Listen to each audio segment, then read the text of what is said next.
Lo supe en el peor momento posible, cuando su jefe le puso la mano en la pierna durante la cena de empresa.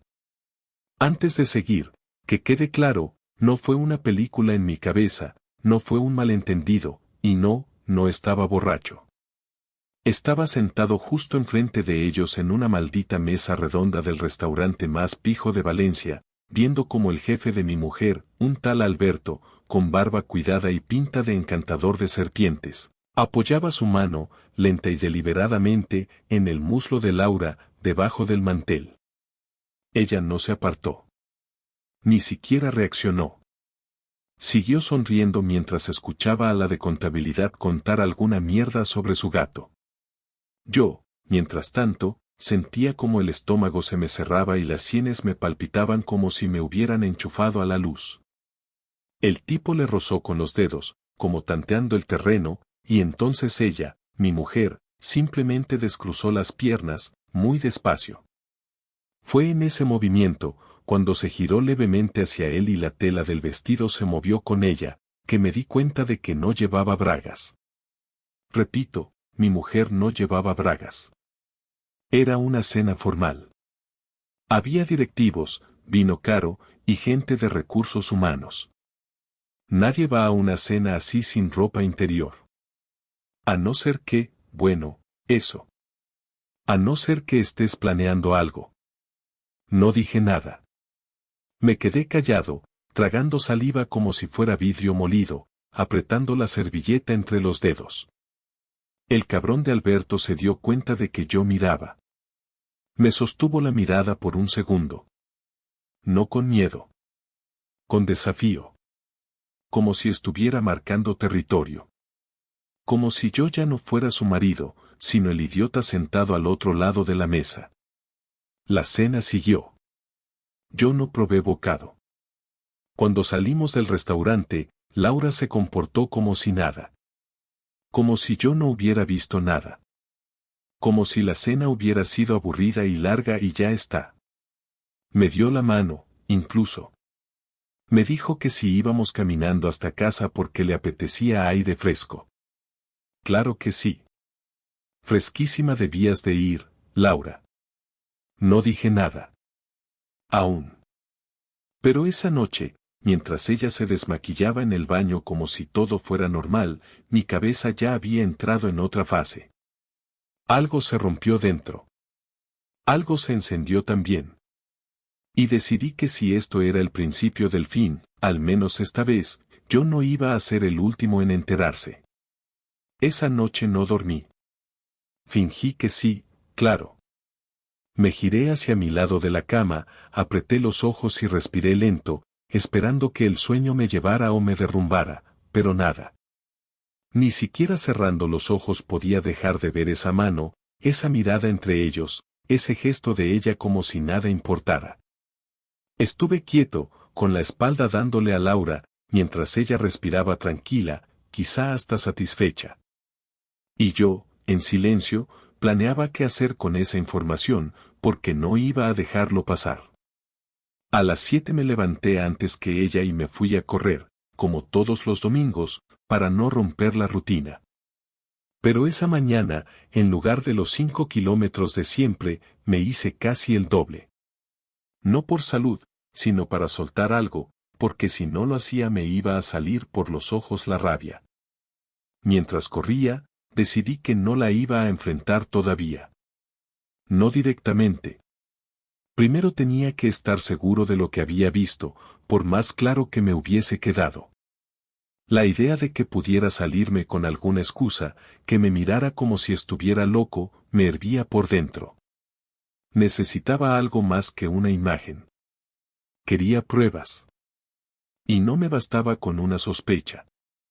Quería verla caer con la verdad en la cara. Durante la semana me mantuve distante, pero no lo suficiente como para que se notara. Me aseguré de no alterar demasiado la rutina.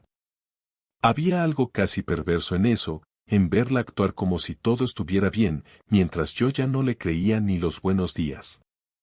El martes, al volver del trabajo, noté algo que me llamó la atención.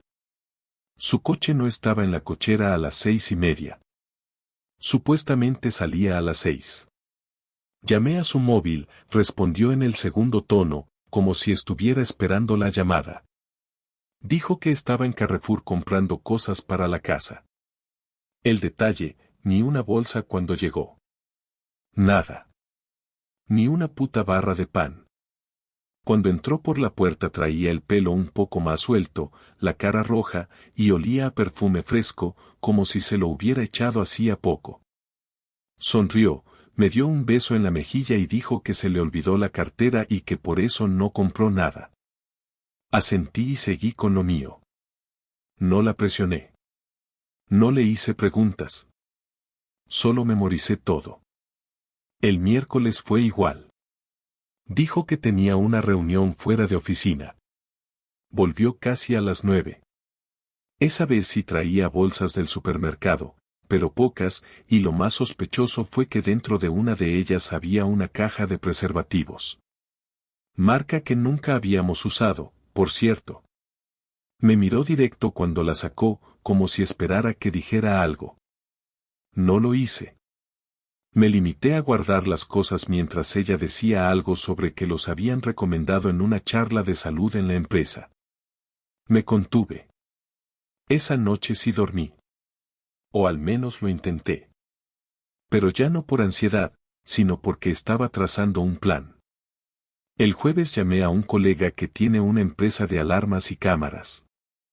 Le pedí que viniera al día siguiente. Le dije que sospechaba que me estaban entrando a robar cuando no estábamos en casa. Me creyó al instante. Me instaló 2 cámaras pequeñas, una en la sala y otra en el pasillo que da al dormitorio. Ambas perfectamente camufladas, sin que se notara nada. No le pedí las del baño o la habitación, no por moral, sino porque sabía que ella no haría nada ahí. No era tonta. La quería grabar entrando o saliendo con alguien. Y si no con alguien, al menos con algo que explicara sus horarios raros. Y así lo hice. Me fui el viernes al trabajo, le mandé un mensaje de que saldría más tarde, que me habían cambiado una reunión. Me respondió con un vale, yo también me quedaré un poco más en la oficina. Perfecto. Llegué a casa a eso de las 6:30. Silencio. Ningún coche. Todo cerrado. Fui directo al grabador. Reproduje las grabaciones. Y ahí estaba. A las 5:40, su coche aparcando en la puerta. Ella bajando rápido, nerviosa. En menos de un minuto, el coche de Alberto deteniéndose detrás. Se bajó sin prisa, vestido con ropa de calle, relajado. Ella lo esperó en la puerta. No entraron corriendo, ni como en las películas. Él sacó una bolsa del maletero, como si viniera de hacer la compra. Ella lo besó. No un pico. Uno largo. Sostenido. Con las 2 manos en su cara. Luego entraron. Ella cerró con llave desde dentro. A las 7:15, él salió solo. Ella lo despidió desde la puerta. Ni un beso esta vez. Solo una sonrisa y un gesto con la mano. Como quien le dice a un amigo hasta la próxima. A las 7:30, ella volvió a salir en coche. A las 8, me mandó un mensaje, ¿quieres que compre algo para cenar? Me quedé mirando la pantalla unos segundos. Me temblaban las manos. Las piernas también. Me senté porque me sentía como si me fuera a desmayar. Le respondí, no hace falta, cenamos lo que hay. Ella respondió con un emoji de beso. Esa noche, cuando volvió, me besó en la mejilla, dejó las bolsas sobre la encimera y se fue directa al baño a ducharse. Desde la sala podía escuchar cómo canturreaba dentro de la ducha. Mientras tanto, yo me senté en el sofá y puse el video una vez más, en el portátil. Sin volumen. Solo para recordarme que no era una pesadilla. Que no estaba exagerando. Que no me lo había imaginado. Cuando salió del baño, me preguntó si quería que preparara algo rápido o si pedíamos sushi. Le dije que pidiera lo que quisiera. Sonrió. Se puso el pijama, se acomodó a mi lado y encendió la tele. Me preguntó si quería ver algo. Le dije que no, que tenía dolor de cabeza. Me respondió que entonces se pondría algo suave para no molestar. Encendió Netflix. Y ahí estábamos, yo mirando la tele sin verla, con mi mujer a mi lado, oliendo a jabón caro, con la piel todavía húmeda, como si nada. Y yo, sabiendo que lo había visto todo, no iba a esperar otra semana, ni otro día. Tenía suficiente. No me interesaba saber cuántas veces lo había hecho ni desde cuándo. No necesitaba más vídeos ni más detalles. Esa noche dormí con los ojos abiertos, aunque Laura no se enteró. Al día siguiente, sábado, le propuse que saliéramos a cenar, solo los dos, sin la niña. Le dije que hacía tiempo que no teníamos una noche tranquila como pareja, que nos hacía falta. Lo dije con una sonrisa que me dolió sostener. Ella aceptó encantada, incluso pareció agradecida. Se arregló más de lo habitual, y durante la cena se mostró afectuosa, habladora, como si realmente creyera que seguía teniendo el control de todo. Mientras hablaba, la miraba sin escucharla, solo repasando en mi cabeza cómo iba a decirle lo que tenía que decirle. La conversación fluía de cosas sin importancia, sus compañeras del trabajo, las notas del colegio de nuestra hija, la cena de Navidad con sus padres. Todo normal. Demasiado normal. Pedimos postre. Ella eligió tarta de queso, yo café solo. Mientras ella daba el primer bocado, le solté, ayer vi el video. Tú y tu jefe. Entrando a casa. Besándoos. Estuvisteis 1 hora y media.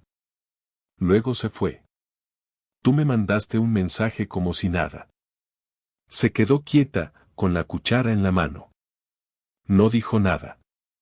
Me miró con los ojos muy abiertos y la mandíbula tensa. Durante varios segundos no supo qué responder, y me pareció que intentaba calcular cuánta información tenía exactamente.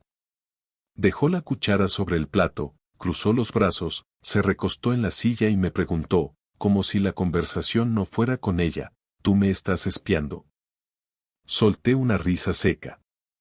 Estoy viendo cómo te follas a otro en mi casa y tu problema es que te estoy espiando. Curiosa prioridad. Ella no se inmutó. Siguió mirándome con esa expresión de superioridad artificial que usa cuando quiere tener la última palabra. No fue lo que parece, dijo al fin. ¿Y qué parece exactamente? Porque a mí me parece que me has tomado por gilipollas, Laura. Entonces sí cambió la cara. Ya no se esforzaba en mantener la calma, ya no fingía ternura. Ahora era rabia pura, y no porque se sintiera culpable, sino porque no le gustaba que la hubiera pillado. Tú no tienes ni idea de lo que ha sido vivir contigo este último año. Siempre estás enfadado, siempre estás en tu mundo, nunca tienes tiempo para mí, ¿te sorprende que busque a alguien que me escuche, que me mire como si existiera? Me incliné hacia adelante, apoyando los codos en la mesa, y bajé la voz. No me hables como si esto fuera culpa mía. No tienes ni media hostia. Si querías que te miraran, haberlo dicho. Si estabas tan insatisfecha, haberlo hablado. Pero no, tú preferiste callarte, abrirle las piernas a ese cabrón y seguir actuando como si fueras una esposa ejemplar. No vengas ahora a darme lecciones de comunicación, Laura. Ella no apartó la mirada, pero tragó saliva con fuerza. Durante unos segundos no supo qué decir. Al final soltó un, ¿y ahora qué vas a hacer, Javier, me vas a dejar? Le respondí sin pestañear. Todavía no. Pero esto no lo vas a limpiar con un discurso barato. Quiero que se lo digas tú a tu hija. Le vas a decir que este mes dormirás en el cuarto de invitados porque mamá ha cometido un error muy grave. Y luego me vas a decir qué vas a hacer con tu amiguito del trabajo. Porque si piensas seguir viéndolo, no hay nada más que hablar. Lo recoges todo y te vas. Me miró como si la hubiera abofeteado. No esperaba que tuviera algo tan claro, tan estructurado, tan frío. Se removió en su asiento, incómoda, quizá por primera vez desde que empezó todo. No voy a hacer una escena delante de nuestra hija, respondió, ya con el tono más bajo. Pues la haces tú o la hago yo, pero alguien tiene que ponerle nombre a esta mierda. No voy a vivir con una traidora que me sonríe por las mañanas como si no pasara nada. Tú decides cómo se cuenta, pero se cuenta. No dijo nada más. Solo bajó la vista y siguió removiendo la cucharilla del café, aunque el café ya se había enfriado hacía rato. El camarero vino a dejar la cuenta. La pagué yo. No porque quisiera invitarla, sino porque no quería que tuviera excusas para no volver a casa conmigo y enfrentar lo que había hecho. Durante el camino de vuelta no hablamos. En el coche solo se oía el ventilador del aire acondicionado y el tráfico. Ella miraba por la ventana. Yo miraba hacia adelante, deseando que el trayecto fuera más largo para poder evitar el momento que se venía. Pero llegamos. Abrimos la puerta sin decir palabra. Subió las escaleras, fue al baño. Yo me quedé en la cocina, sin ganas de cenar ni de beber nada. Media hora después, se asomó a la puerta.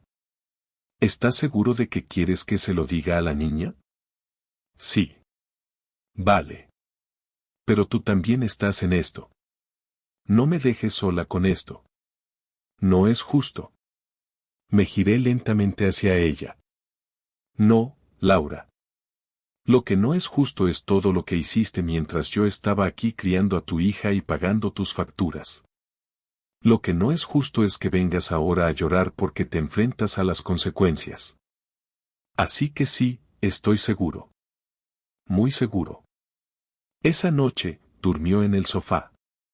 Y yo, por primera vez en muchos días, dormí sin pensar demasiado. Al día siguiente me desperté temprano, no porque tuviera algo urgente que hacer, sino porque no podía seguir en la cama sabiendo que en el salón estaba dormida la misma persona que me había engañado con la tranquilidad de quien saca la basura. Fui a la cocina, preparé café y me senté a mirar la ventana como si en la calle pudiera encontrar una respuesta clara sobre qué hacer a continuación. No era suficiente con haberla enfrentado, no era suficiente con que se sintiera culpable o con que durmiera en el sofá. Yo no quería un perdón. Yo quería que entendiera lo que era perder algo sin que pudiera hacer nada para evitarlo, tal como me lo hizo sentir a mí. Pasé todo el domingo sin hablarle más allá de lo mínimo necesario. Por la tarde me llevé a nuestra hija al parque.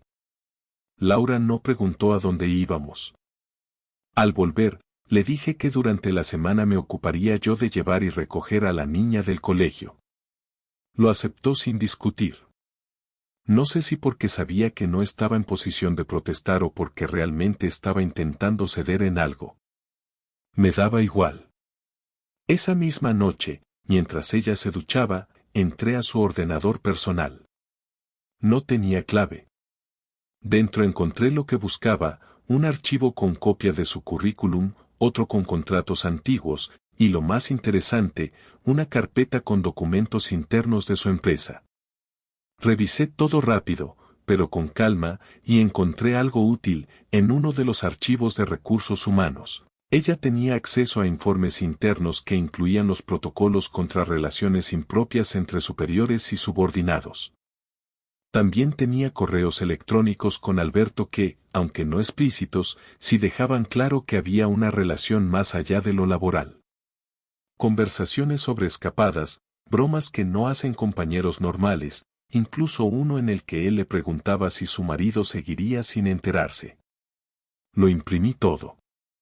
No para chantajearla a ella, sino para preparar lo que vendría. El lunes, antes de ir a trabajar, le dejé una nota en la mesa del salón que decía, hoy ceno fuera. No me esperes. Mañana hablaremos. No me respondió. Me fui al trabajo, pero no fue ahí donde pasé la tarde. Fui directamente a la oficina de recursos humanos de la empresa donde trabajaba Laura. No pedí cita.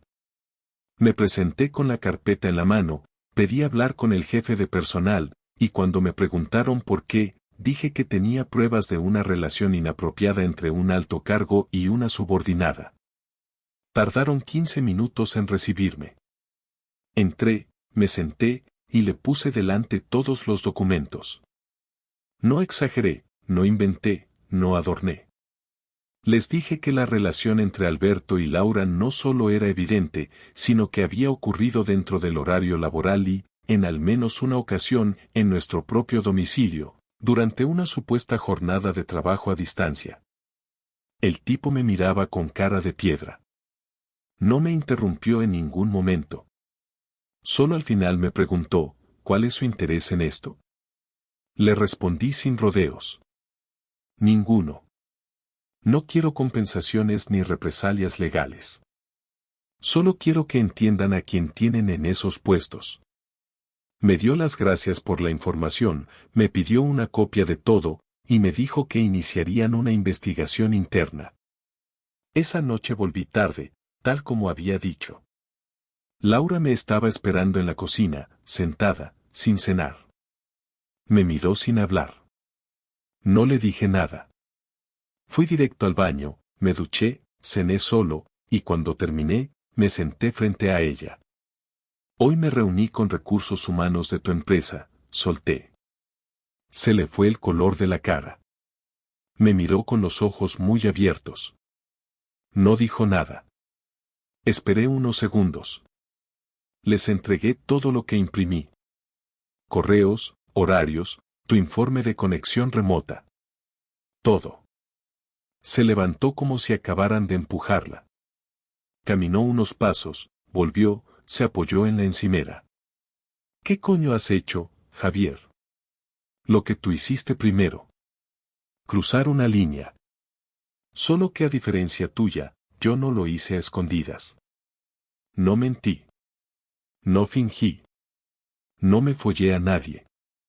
Solo les di la verdad. Se tapó la cara con las manos, como si quisiera desaparecer. ¿Me van a despedir? No lo sé. Tal vez sí, tal vez no. Lo dejo en sus manos, como tú dejaste nuestra relación en manos de tu amante. Se quedó allí, en silencio. La rabia que había en sus ojos era la misma que tuve yo cuando descubrí todo, solo que en ella no venía de la traición, sino del orgullo herido. ¿Y qué ganas con esto? Arruinarme, destruir mi carrera. Le respondí con la misma frialdad que me respondió ella el día de la cena. Quiero que entiendas que cuando juegas con la vida de alguien, ese alguien también puede mover sus piezas. No soy tu víctima, Laura. Esto no es venganza, es equilibrio. Se fue al salón sin decir una palabra más. Yo recogí la cocina, subí las escaleras y me metí en la cama. Esa noche dormí tranquilo, no por satisfacción, sino porque por primera vez desde que todo esto empezó, ella sintió en carne propia lo que era perder el control. No sabía si la iban a echar, si iban a sancionar a Alberto, o si los dos se cubrirían las espaldas como si nada. Pero eso ya no era mi problema. Yo ya había hecho lo que tenía que hacer. Y aún no había terminado. Pasaron 2 días sin que me dirigiera la palabra, ni siquiera para lo básico.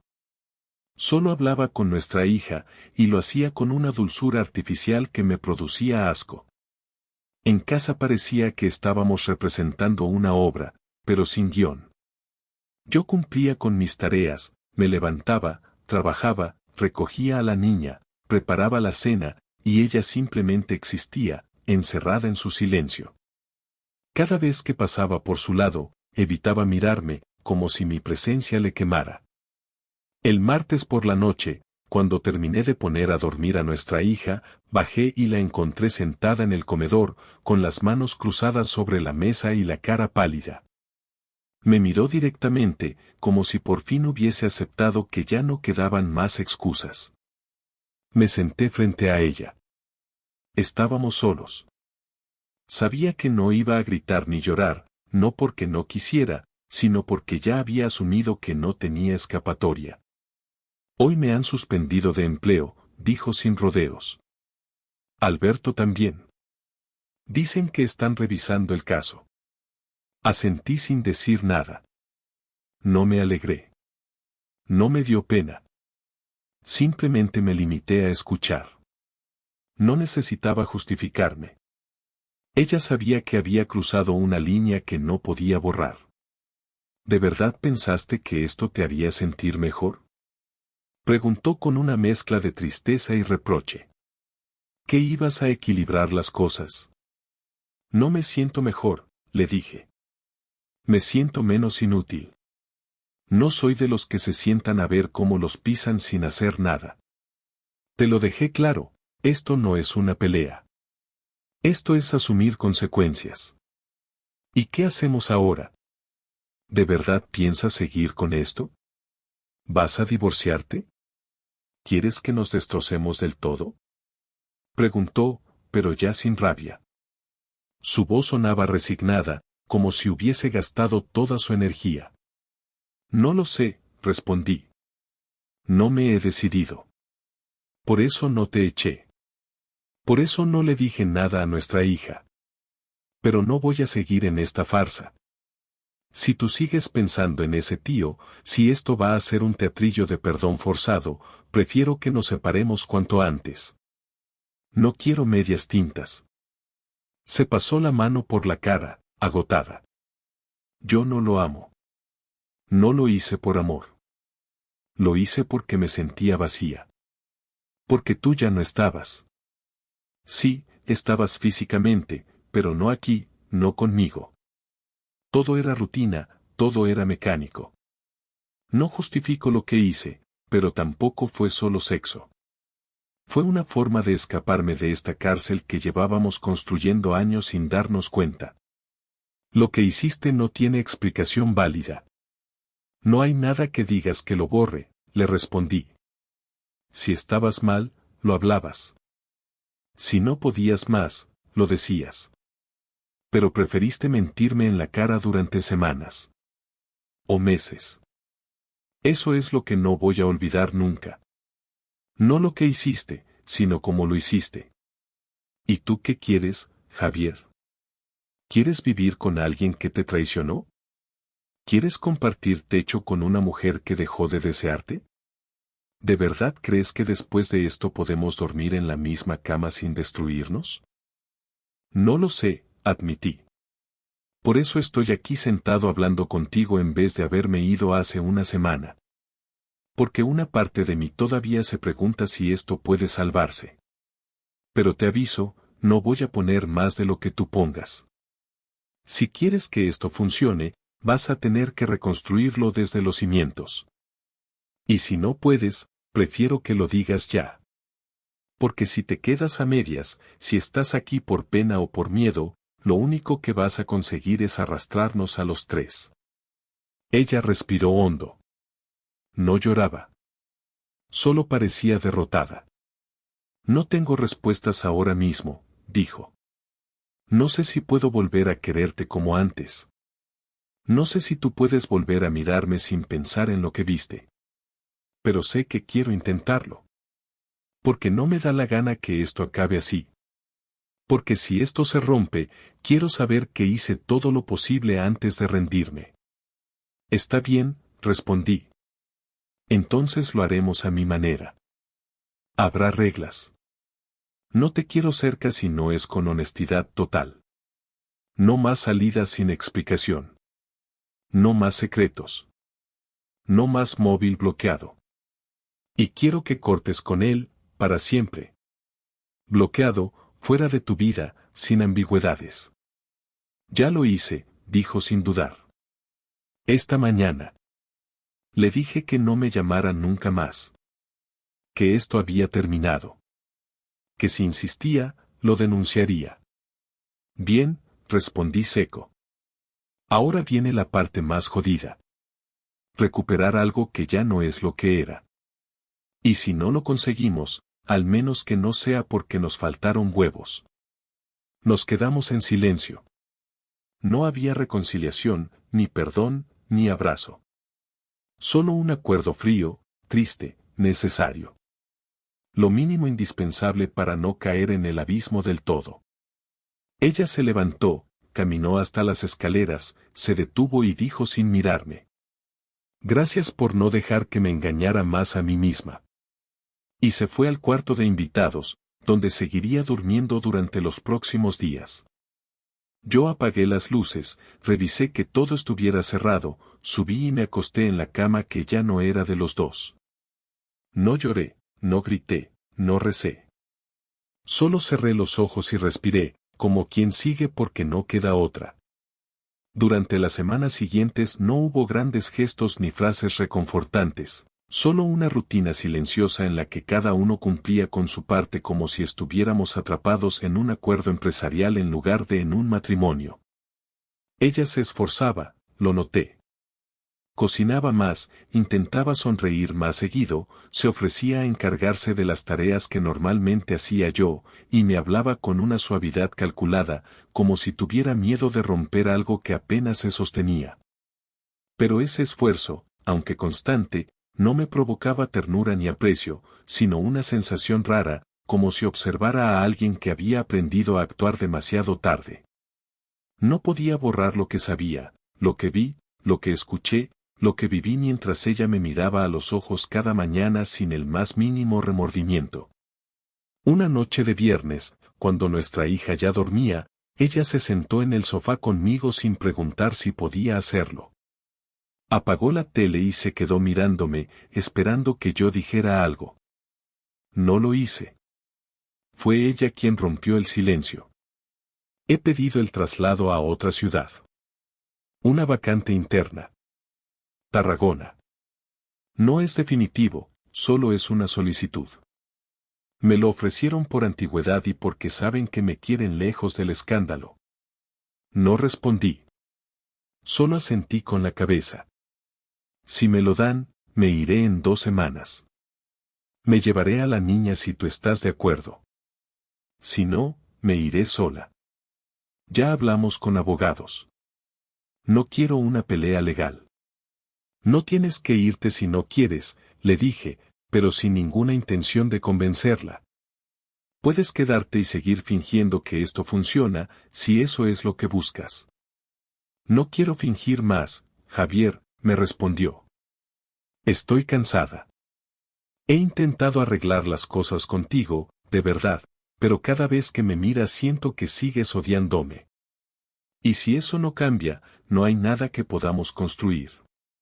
No te odio, le dije, y era cierto. Pero ya no confío en ti. Y sin eso, no hay nada. Se quedó en silencio. Luego se levantó, me miró por última vez y se fue al cuarto de invitados. A la mañana siguiente me dejó una hoja en la mesa de la cocina. No era una carta. Era una lista de las cuentas, de lo que le correspondía legalmente, de la custodia compartida, del calendario que sugería para organizar las visitas. Todo detallado, frío, eficiente. Como ella. Acepté el acuerdo. No porque fuera justo ni injusto, sino porque ya no me quedaban energías para discutir.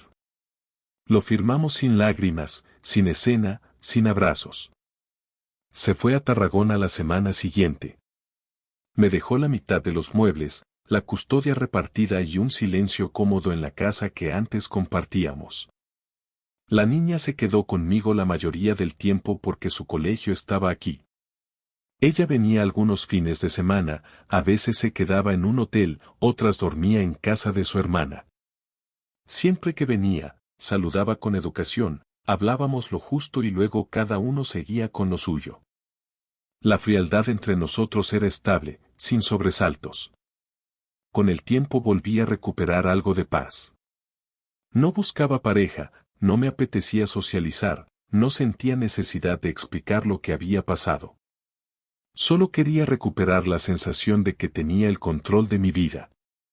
Algunas noches me quedaba en la terraza mirando al vacío, sin pensar en ella, sino en mí, en cómo llegué hasta este punto sin darme cuenta de que algo ya estaba roto mucho antes de que apareciera el otro. No me culpaba, pero sí me exigía más claridad hacia el futuro. No más silencios cómodos, no más concesiones por rutina, no más perdones vacíos.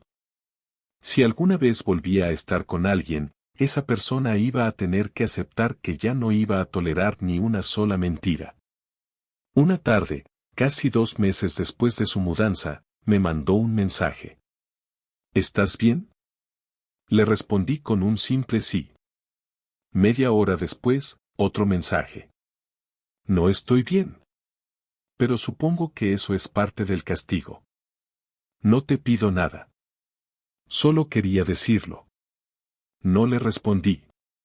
No por orgullo ni por rabia, sino porque ya no tenía sentido seguir escribiendo en un capítulo que había terminado. Cerré el móvil, abrí una cerveza y me senté con mi hija a ver una peli. Nos reímos, comentamos escenas, comimos palomitas. No hablamos de su madre. No hacía falta. Cada uno, en su tiempo, había entendido que a veces lo mejor no es luchar por lo que se rompió, sino aceptar que ya no tiene arreglo. Eso fue todo. Y fue suficiente.